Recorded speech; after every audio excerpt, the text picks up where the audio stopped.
Еминентни предавачи од областа на туризмот и осигурувањето дел од 16-тата меѓународна научна конференција за услужниот сектор на Факултетот за туризам и угостителство.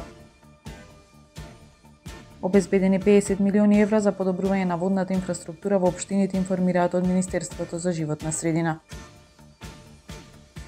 9 конгрес со меѓународно учество на Македонското стоматолошко друштво се одржува во Охрид на тема стоматолозите и предизвиците на новото време, можности и ограничувања.